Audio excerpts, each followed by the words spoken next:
We're now going to go to our final speaker, who is Helen Pringle. Helen Pringle lives, and she's from Australia. She lives and works in Sydney, Australia. She's an associate professor at the University of New South Wales. She teaches women's rights, justice, political theory, Australian politics, and international law. She co-founded the Nordic Model Information Network, a global research network supporting the abolition of the prostitution system.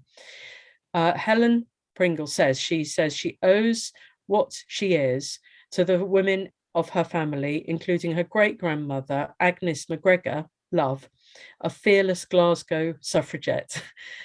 First, I'm speaking from Coogee, which is a suburb of Sydney in Australia, where I live. And so I first acknowledge that Coogee is built, and this land is built on the unceded land of the Bidjigal and Gadigal peoples of the Eora Nation of this area. And I also recognise the particular damage done to Indigenous women, the specific damages done to Indigenous women, which is still largely unacknowledged and unexplored. That sense of place sets the background for my talk, which revolves around McIver's Ladies' Baths. That's its official name of the women's pool. I'm just going to call it McIver's or the women's pool, but its official name is McIver's Ladies' Baths. It's just down the road from where I live. It's an open-air sanctuary of great beauty with an ocean pool nestled in the rocks with small changing rooms, all under the care of women custodians. If you go to Google Images and just Google McIver's or the women's pool in Sydney, you'll find some beautiful pictures of it. One thing that strikes me about the pictures of the pool when I was finishing this presentation was that a lot of the pictures are taken from above, as if they're looking down on the women, and very few of the pictures are of the women's, whatever that would be, from the point of view of the women using the baths themselves. There's ways to do that, but mostly the pictures are taken from above, as if they're with a long lens and spying on women. In Australia, it's free to use the ocean beaches and to swim in the sea, but using McIver's will cost you $2.50 per adult person. But I don't think women and children have ever been refused entry to the pool. The coin is collected on an honours basis in a tin placed on the stairs leading down to the pool. Only women and preteen boys are now permitted in the sanctuary, and there's a sign to say that on the outside. It's been like that for at least 70 years, and the pool in its present form has been there for 100 years. To honour that anniversary or that centenary, Lynn Spender, who's a well-known Australian feminist, put together a book of short essays by women on their experiences at McIver's and of McIver's. It's now published by the leading feminist press, Spinifex Press, and our friends Renata Klein and Sue Hawthorne. I'm mentioning this because the book is actually part of my story this evening. The book is now published by the leading feminist press, Spinifex Press, and I'm mentioning that, as I said, because the book is actually part of the story. The book was to be originally published by a university press in Sydney, but given recent, which was on the basis that given recent controversy over the women's only policy of the pool, Lynn Spender, the editor, also commissioned an essay for the book by a trans writer, and then from me via Renata. On the eve of publication, the press withdrew from the project because it was too controversial. I don't know any more than that, and that's a story somebody else can tell. Spinifex Press stepped in, and given that the trans writer had also withdrawn because Spinifex is, of course, transphobic, and that's in inverted commas and with a sarcasm button, another trans writer was commissioned who then also withdrew at the editing stage. I'm very pleased that my essay remained in the book, unbalanced as the book is, and as, of course, unbalanced as my essay is. And we had a great book launch on the rocks near McIver earlier this year. The question that troubled me as I wrote my essay for the book was how to provide a basis on which we could think through the women-only policy of the baths, the women's pool, in a way, to think through it in a way that would be persuasive to other women who didn't quite know what was at stake or always know what was at stake. And I'm not meaning to be condescending there, but I'm just referring to the sense that a lot of women for example, will say at first hand that what's the matter with having trans people in the pool, and without a sense of the debates and conflicts and discussion that has gone on, particularly in England. But the other thing is to be persuasive to the authorities and to the law. So the women's only status of the pool is regulated by is regulated under various anti-discrimination laws and regulations in Australia and in New South Wales in particular. And the present situation is something that's highly contentious, and that's actually quite difficult to work out what the exact position is at the moment. So I just start by putting this in the context of what I wanted to, of the broader context of what troubled me. And in the book also, in the essay in the book also, I start by talking about travelling long distances with my family in Australia in the car, on car journeys as a young girl. There was always the necessity. I had a large family. There were a lot of kids in that car.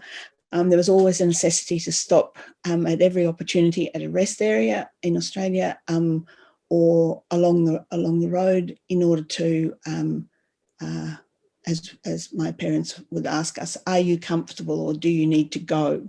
And we knew what that meant was that we needed to go to the toilet. We would always be asked to be careful by my parents, although my brothers were never asked or never instructed to be careful. When we did go to the public toilets at rest areas, the reason for my parents' concern became clear. It was a caution about what I've come to understand in terms of swinging dicks. And I, at one stage, contemplated calling this essay Swinging Dicks or Under the Sign of the Dicks, on the side of the dick. On the wall of the toilets in the rest area, there was almost always a drawing of a disembodied semi-erect penis and testicles with droplets from one end. The drawings usually didn't come with an explanation, and little readers like myself were left to work out for themselves the meaning.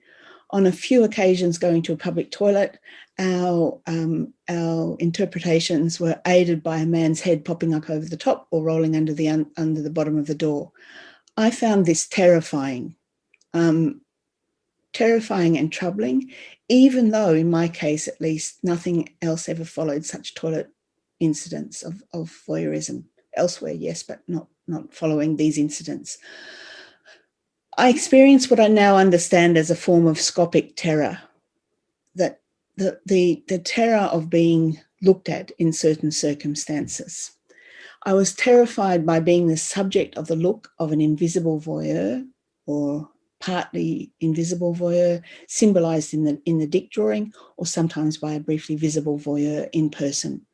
For me, the dick drawing came to be like the signature of a tomcat spraying its territorial domain in the women's toilet, that it wasn't our space anymore, that it was meant to make, one of the things that it was meant to do was to make that clear.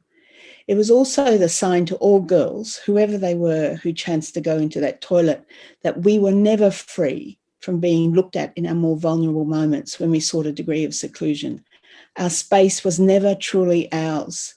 Even in territory marked female or ladies, clearly marked female or ladies, we ventured there on men's terms, on their forbearance that could be revoked at their will.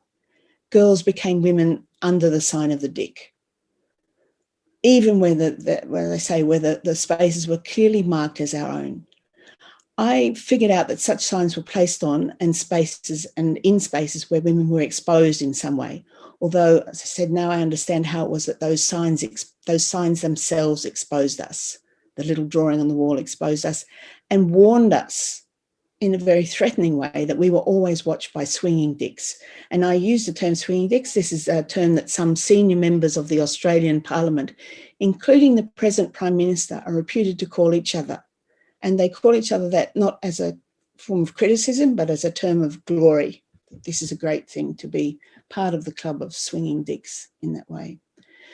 There are few places of shelter or seclusion for women to gather from this kind of this collective scopic terror. And I'll just explain why I use the term terror a little bit later on. But what I'd like to kind of say is that our world is truly a man's world. Our space is truly a man's world. We don't have a place of our own, a secure place of our own. But one of the places in which we do have some degree of sanctuary is McIver's baths. But it's not merely a bath or a pool, even though when we are challenged about the pool, people often say that usual thing of, we just want to swim, we just want to pee. People don't just want to pee. They don't just want to swim. Women don't want to just swim in the pool.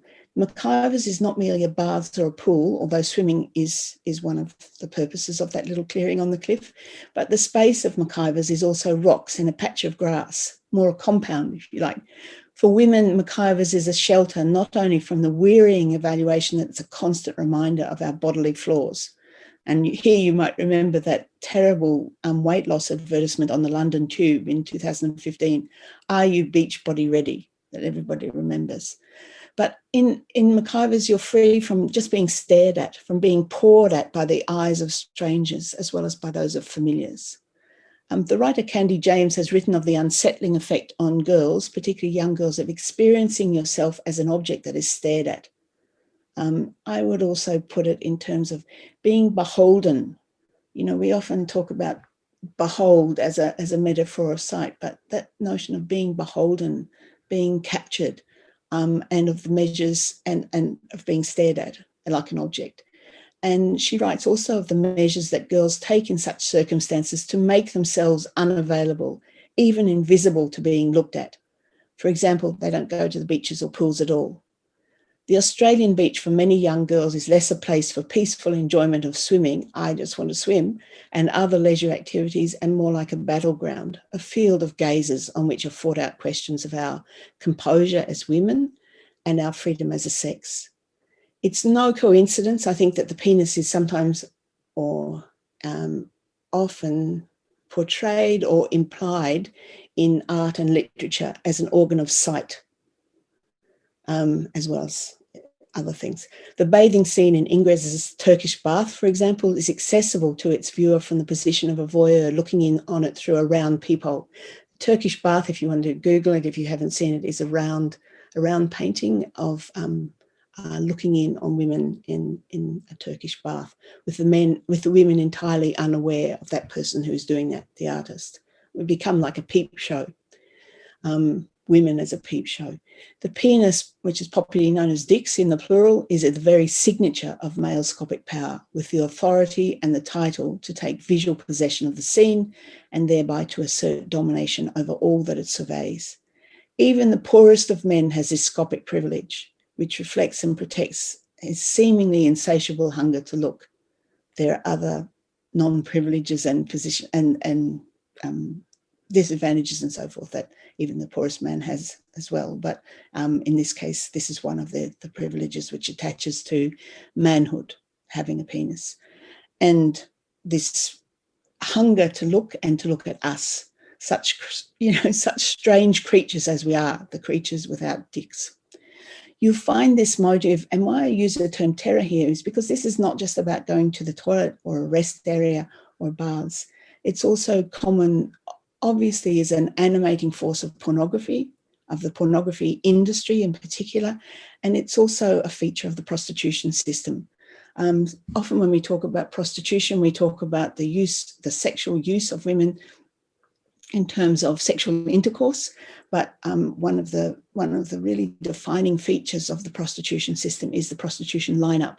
When women are lined up, and this is something that I've doing work on with Simone Watson, where women are lined up in order to be chosen, that special privilege of being chosen to be fucked. McIver's, so in terms of McIver's baths, it's been managed since 1922 by the Randwick and Coogee Randwick and Coogee Ladies Amateurs Swimming Club for the Randwick Local Council, which leases the land from the Crown. The Crown is the kind of, I don't know what you'd call it, but land is certain land in Australia is referred to as that of the Crown. Paradoxically, the first serious threat to the seclusion of McIver's pool came after the passing of the New South Wales Anti-Discrimination Act in 1977, not before. The Anti-Discrimination Act of 1977 provides redress for discriminatory acts in various contexts and supports equal opportunity across a variety of grounds, including sex. In December 1992, a resident of Coogee called Leon Walk wrote to the New South Wales Anti-Discrimination Board claiming that he and others like him were discriminated against on the basis of sex because McIver's baths were inaccessible to him. He wrote that, this is Leon speaking, at Coogee Beach, there's a seawater swimming pool fenced off with a sign at the entrance stating ladies and children's pool. And he asked, this is still Leon, is this permissible? If it is permissible, why? Should it not be permissible, what is necessary to have this sign removed? So actually it was the sign that was the centre of his complaint. There's no sense that he ever wanted to swim there, just to swim. He wanted the sign removed, which indicated that access was forbidden to him. That worked in the favour of those campaigning of defending the pool, but it's also sort of very telling, I think, that he wanted to remove the sign, even if he would never use the pool. He wanted entitlement to access, that his free access to women's bodies, even just looking, should not be. There shouldn't be obstacles to that. McIver's policy of excluding men was followed and upheld in terms of largely unspoken undertakings and mutual understandings as a toilets in Australia, as a public toilets in Australia. In other words, there was no law that said McIver's is for women only. It was largely just people respected that through their undertakings and their understandings. Mr. Leon Walk sought to clarify the status of that understanding by saying that this understanding was unlawful and that it fostered inequality more generally. About a couple of months after his complaint, Randwick Council passed a unanimous motion that it supported the pools being retained for the exclusive use of women and children under 12. 2 years later, in 1995, in response to an application made under the Special Needs Programs and Activities provision of the Anti-Discrimination Act, the Minister for Local Government granted a permanent exemption from discrimination provisions to the pool. The rationale for this exemption was that the women-only policy formed a measure whose purpose was ensuring equal or improved access to persons of a group subjected to unlawful discrimination in regard to facilities, services and opportunities. And the special needs of women in this regard referred to enabling access for women with disabilities or for Muslim women and girls, as well as the privacy, safety and sociability needs of women more generally. Such concerns were voiced in representations to the Minister by women's groups and in surveys conducted of users of the pool. Mr. Walk's complaint, just to finish off on him, was also addressed by the Equal Opportunity Tribunal after conciliation efforts between him and the council faltered there required by the terms of the Act. In March 1995, the Equal Opportunity Tribunal, as it was then, found that Mr. Walk's case failed, given that what was at issue, in its view, was not the provision of goods and services, which would put it in the place of anti-discrimination, but rather access to a place. So it was decisive that it was access, not a goods or a service that was provided. The Act didn't cover access in regard to the grounds of gender and sexuality. And this is one of the things which are unclear now, how far the terms of the exemption at that time would be in place today. The tribunal also expressed the view that Mr. Walk's claims were frivolous or vexatious, which is quite right. There's been some writings about this dispute about access to McIver's baths, and which is all of 30 years ago now. One of the writers, called Kurt Iverson, who's at Sydney University, wrote that this about the pool in the ways in which some forms of exclusion or protection of seclusion can work not to weaken public solidarity and the assurance of equal justice, but may rather nurture forms of conviviality, or in this case, perhaps sorority, sisterhood, across other differences, like age, caste, and status, and so forth. So what he said, and I think this is a valuable point to make, excluding men from the pool was not a simple matter of exclusion, but of developing valuable allegiances in society, contacts between people that are part of this public sphere, just as much as going to Parliament is, for example. And that those forms of solidarity are not necessarily discriminatory, nor are they hostile to the growth of public participation. So he made out the case for women-only access, not only out of protecting women, their safety and security, etc., but also, I think, of the positive sense of enhancing their civic standing. Women, this was not necessarily that something that women always talked about. Women who were surveyed about the issue did make frequent mention of McIver's as a shelter, one that devours fear, whether of their beach bodies being evaluated or the generalised fear of being looked at.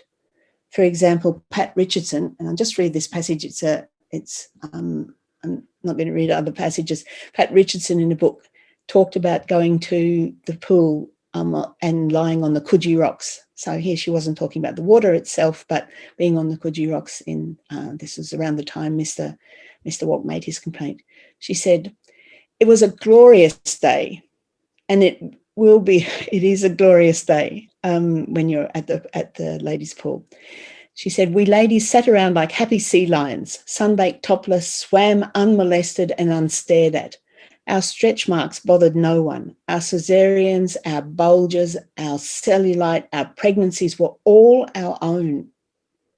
15-stone mermaids like me," she said, "could frolic, unsneered at by fat-gutted males with balding pates. In fact," she said, "I could feel a poem coming on." I think we can all feel a poem coming on reading that passage.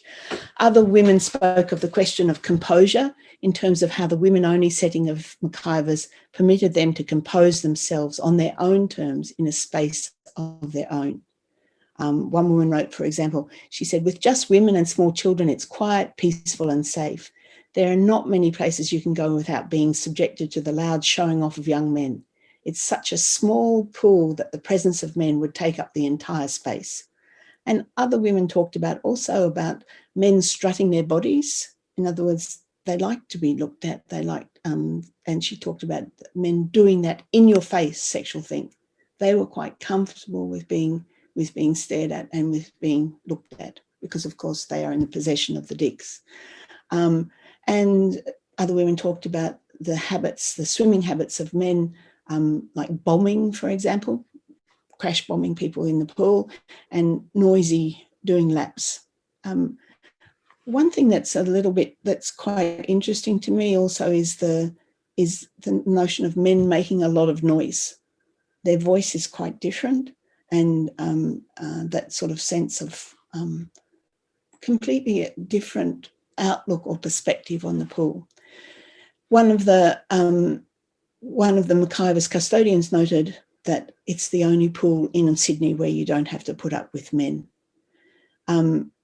The custodian, however, did mention that men had tried to burn women out of the pool by lighting fires around it, had vandalised the pool, and in one case had drilled a hole in the change room wall to peep at the women inside. Not having to put up with men also enabled women to conduct their lives in a different way. It's striking that standard pictures of women swimming in the rock pool portray them as gently floating on their backs, rather than doing more stereotypically masculine activities like vigorous laps or bombing. That would be dissonant with the gentleness of the pool and the spaces in which it's set. Lots of the survey answers on the pool talked about different forms of relating to the water and to each other as made possible by not having to put up with men, without being bumped by men and being able to have a proper swim. The Equal Opportunity Commission, the Equal Opportunity Tribunal in his case, noted the connection of such claims with the case for special needs provisions in the Acts. It said, as long as women suffer unlawful discrimination, particularly by ways of harassment, sexual harassment, they have a special need to a facility like McIver's Baths.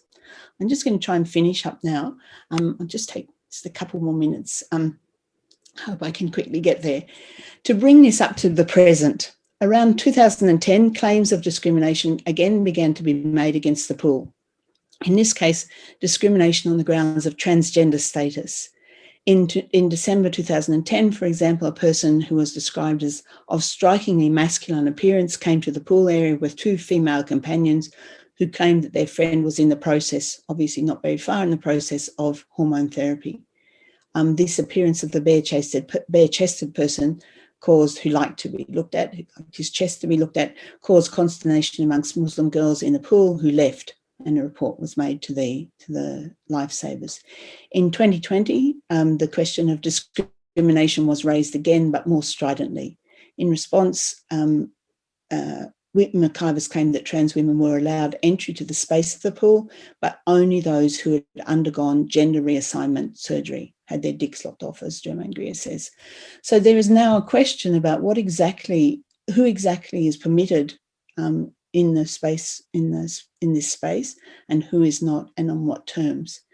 In 2020, in response to this controversy about the entry of trans into the pool, the University of Sydney Women's Collective published a statement which included content warnings for transphobia, suicide, and sexual violence to condemn the policy of McIver's as an act of public and violent transphobia, literal violence, and demanded a change in policy as well as a public apology for their former policy.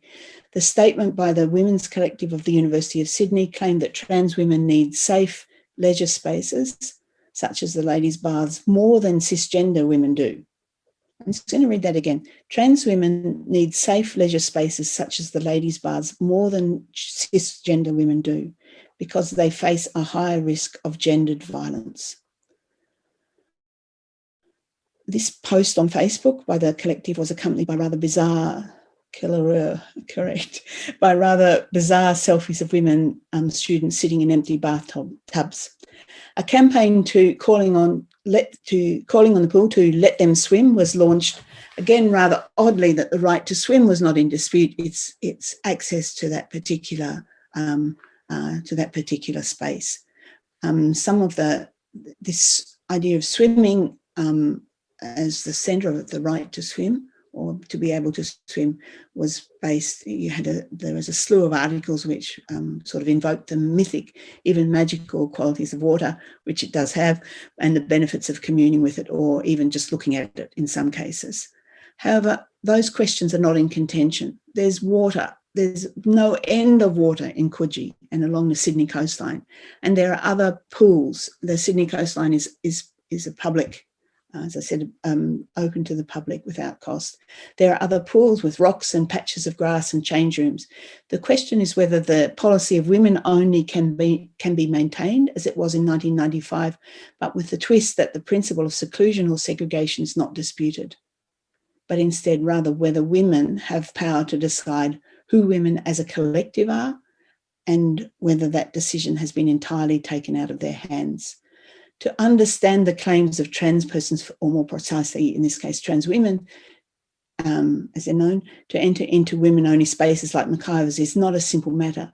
We need to persuade through arguments which take up the arguments that are made. We can't simply assert our position, or I'm afraid we're not going to win. We need to persuade other women, and the council in particular, and this means grappling with difficult questions in relation to discrimination, equality, and the public life. In the provision of goods and services, this is my last little bit, in the provision of goods and services, the comparator is a similarly placed non-gendered person. That is, the Act in general does not require that we treat a person without any regard for his or her sex, but rather with regard to their equal enjoyment of the world. I think that's key to discrimination, is thinking about, are you deprived of your equal enjoyment of the world? It's not a harm in that sense to deprive, it's not a deprivation of enjoyment of the world to regulate access to a place. It's not a harm, it's not an obstacle to equal enjoyment of the world to have separate sex toilets or change rooms or I would argue, a pool. Hence, just as it's neither an individual harm or a collective harm to exclude men from McIvers, as a former case showed, I think we can make a case that it's not a harm to exclude persons with penises. Women are entitled to space and time lived out from under the sign of the dick, under our own sign, a life enjoyed in our own way and respect with our own heritage, our customs, our mores and traditions, as well as our bodies, of course, as women. The argument is not different in kind, I don't think, from that for excluding men. Men were never checked at the gate, were never asked for panty checks at the gate of McIver's pool. And there's no reason why there should be a necessity, as we're often mocked for saying that it would require that a panty check for transit the pool. The argument is not only in terms of safety, but in my view, even more importantly, in terms of developing the rich history of attachment and loyalty and even love for social relations among women. In the course of the 1995 events around access to McIvers, the Sydney Morning Herald, the local paper, editorialised in support of keeping the pool as women-only access. I doubt if they do that now. The editorial writer said, "Leave these women alone," and that's the title of my essay in the book. I think this remains a timely injunction. Leave them alone, not just individual women, but leave women as a group alone to develop in our own time and space, both individually and in concert and conviviality with other women. And I have one final note, which is that if you come to Australia, please visit us. We are dying to speak to other people. We'd love to speak to other people. We'd love to take you to the pool and to have to lie on the rocks like mermaids, or to have a swim in the pool, to have an ice cream after. Please visit us. We need all the support we can get, and it's a beautiful way of providing that support for us.